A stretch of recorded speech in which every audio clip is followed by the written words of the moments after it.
It's called Bob and Ray, Keener Than Most Persons. And it came about because just growing up, I was just, I listened to them every afternoon while doing my homework. And in fact, if I had paid more attention to my homework, I probably could have written the book a lot faster than the 2 years or over 2 years that it took me to do it. But I had remembered going and watching them on various trips to New York. I'd been stationed just outside of New York City when I was in the Army, and I'd gone and watched them. And I knew it was an interesting story, just these two guys who stumbled into this long 44-year career. And I'm giving you a very capsule version of it, obviously, but pitched it to a publisher, and they liked the idea, and that's how it came about. But why Bob and Ray? There's so many others that influenced. Well, I wasn't even looking to write a book about anybody, but it just occurred. I knew there never had been a book about Bob and Ray, and I never saw myself as a reporter or a biographer in any sense of the word.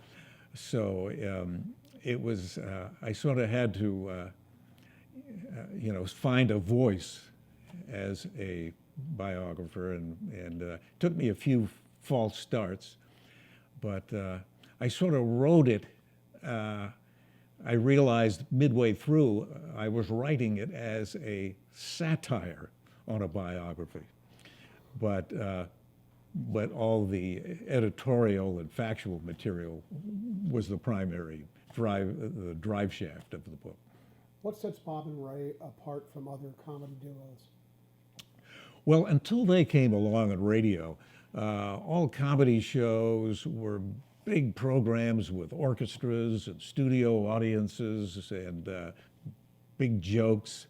They were laugh-driven, and all great shows, Jack Benny, Bob Hope. But in the waning days of network radio, Bob and Ray showed up on the network, although they had started years earlier in Boston, just thrown together as a lead-in to the Boston Red Sox and the Boston Braves baseball games.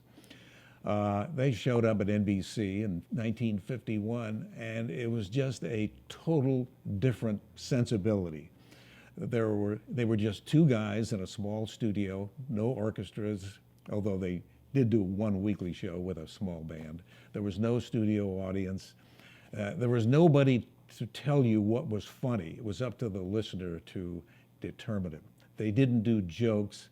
They just did ludicrous premises. They would just take a ludicrous premise and do it in total seriousness. And so to that extent, they were sort of game changers.